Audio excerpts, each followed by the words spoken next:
What do you expect from a Ryan Bader fight?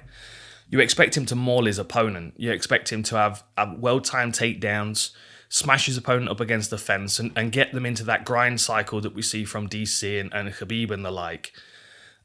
Very good at tying wrists up, very good at just dominating people physically with good wrestling skills. You can see the wrist bind here. That's what's tying Matt Mitrione up. Here it is here, look. You can see Bader's, he's wrapped around that wrist at the same time as, so he's got the same arm as the same leg tied up. Now this, I'm going to try and explain this to make it a bit more sense. I've got another clip which might make it easier, but we'll give it a go for now. So as you can see, Ryan Bader's gone around the back of Matt Mitrione and he's controlling this wrist here. At the same time, he's in half guard top, so Ryan Bader's right knee, which is this one here, is on the floor. That is fixed to the floor because it stops Matt Mitrione's hips from turning back and forth. You can also see the base leg of Matt Mitrione, which in this case is his right leg. So his right wrist is tied up and his right leg is trapped.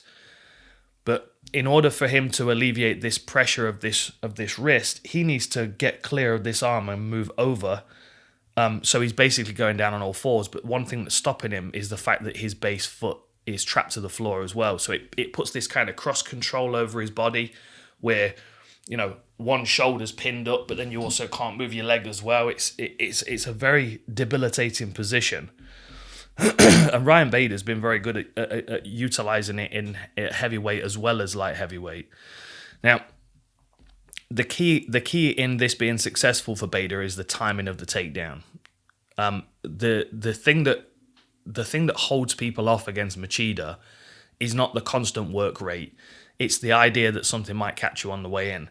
So that center channel that Bader's got to transition through is really dangerous for him. And he found that out in his first fight against Machida. Chael Sonnen found out in his fight against Machida. That center channel is really dangerous. So the timing of Bader's takedowns is going to be key. And something that he does very well is he times the takedown when someone's in a position where they're off balance, when they're either throwing a kick or whatever. Now, this one on Nemkov was more him stepping forward at the right time. You can see he steps to throw a punch, drops all his weight onto that lead leg. So he's throwing a jab. And Bader reads that. He dips right underneath it and wraps that lead leg up. Kind of a bit like what we were talking about with Stipe the other day with that snatch single. So as you can see now, Bader's wrapped around that leg of Nemkov. And he's just going to pull it up in this direction and remove Nemkov's base and put him down on the floor here. Rip that up, and then he drives, and you can see the other hand as well. So at this point here, he's got both hands wrapped around the leg. Once he starts to elevate that leg and feels like he's got control over it, he's going to allow his left hand to take control of that leg entirely, as you can see there. So the left hand is hooked on the back of the knee, but at the same time, his other hand comes around the back of the hip, just there. So now he's elevating this leg. He's going to catch this hip, and then he's going to use that like a double rotation. Both elements of control working together. And you can see there's like a twist on Nemkov as he goes down because Bader catches that hip, and he's pulling him in this direction. And then as he lands, Bader's straight on top of him. But like I said, the timing of these takedowns, shooting under punches or shooting into kicks, obviously if the kick is, if you catch it early enough, is going to be so much more valuable for him. Partly because, he's assured of what his opponent's doing. I mean, there's a real risk here of him closing onto that knee, as you can see against Phil Davis. But the reason that this didn't hurt him as much as it could have done is because he closed the distance quickly.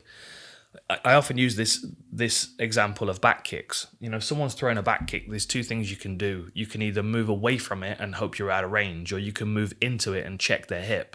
If you can smother the power of something, oftentimes it's more valuable than getting out the way. Because if someone's throwing a power shot, oftentimes they're going to continue traveling forward. Whereas if you can smother the first one, it stops all of their forward momentum.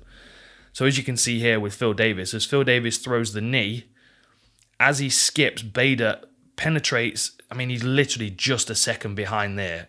Machida may have caught him. That's the reality of it. But he closes him down. He hits him in a position where Phil Davis has got no control, and then drives him to the floor. And obviously Phil Davis is a good wrestler as well, so he turns and he gets on all fours. This is right at the end of the round. Bader actually attacks his neck from here. The point still stands. The timing on the takedown is what's going to keep him safe against Machida. Another good example here is this is Vassell. So beautiful level change there, and this is an even better example because as Vassell's throwing the kick, you can see.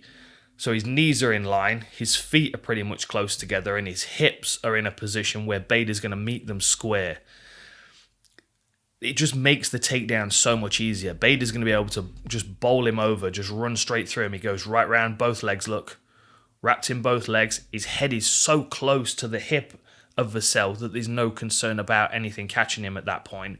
He's already past the danger zone there. And then as he heads to the floor, bang, lets go of the legs and goes wrap to wrist. And then he's on that back hip again. Look, there we go. We see it again. So it's take the base away, control the hips, cover the body with body weight and with control. This is a good way for him to get this fight to the floor and really make Machida work for the first couple of rounds. I mean, if Bader's winning the fight, this is how he's doing it, in my opinion. The last thing he wants to do is to kind of hang around on the outside and just be slowly picked at by Machida, because it may, first of all, maybe a very boring fight. It may be a very frustrating fight as well for him, given the fact that he already did that once with Machida and that didn't work out well for him. He's got to do something different this time around. And I feel like Bader's confidence is in a new place after moving over to Bellator and picking up both the belts. I think this tournament kind of turns that on its head, given the fact that there's some guys in this tournament that are problematic for him, and the first psychological hurdle for him is Machida. It's this sharpshooter that doesn't want to engage. It's a very difficult person to really fight in a lot of ways, because he's an old school guy. He's an old school martial artist, is Machida. He'll hang back and he'll wait. He'll see his right opportunity and he'll take it. But if it doesn't come, he doesn't force these opportunities. And that puts the onus on his opponent to then go and take the fight from him.